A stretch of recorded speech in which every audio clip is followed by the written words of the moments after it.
dan dia akan daging kembali kepada debu. Amin. Nggak kekal, tapi Tuhan Yesus ini sedang berbicara tentang sesuatu yang kekal, yaitu apa? Roh kita.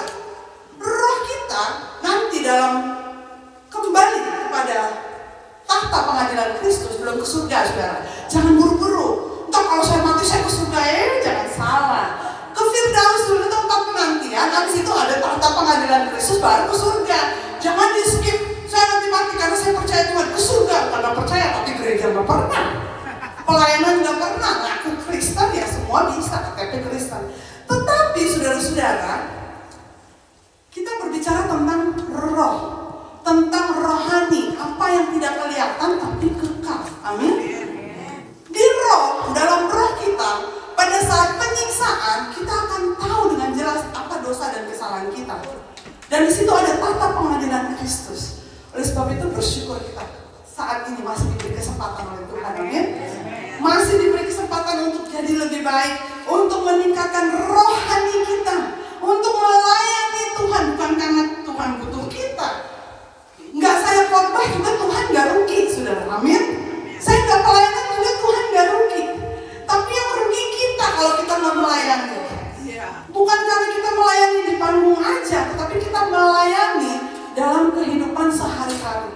Kenapa saya dalam 3 minggu nggak mau mengkhotbahkan ini? Karena saya belum beres.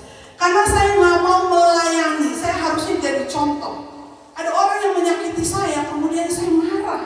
Walaupun saya nggak maki-maki dia, tapi hati saya luka.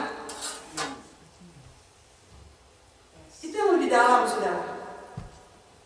Oleh sebab itu pagi hari ini, siang hari ini, maksud Yohanes 3 ayat 5 adalah proses kelahiran secara rohani itu yang dilakukan oleh Tuhan kepada orang percaya di dalam Kristus.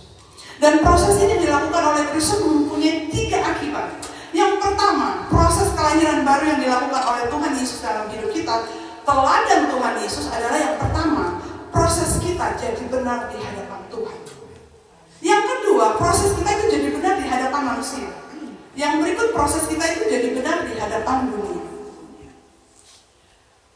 Kalau saudara-saudara menolak untuk lahir baru, ya bukan lahir baru itu ada teori, teologi, doktrin harus baptis, ya, no matter apapun baptis ya baptis. Setelah itu mengalami kelahiran baru. Sebagai tanda orang percaya kau harus dibaptis, amin.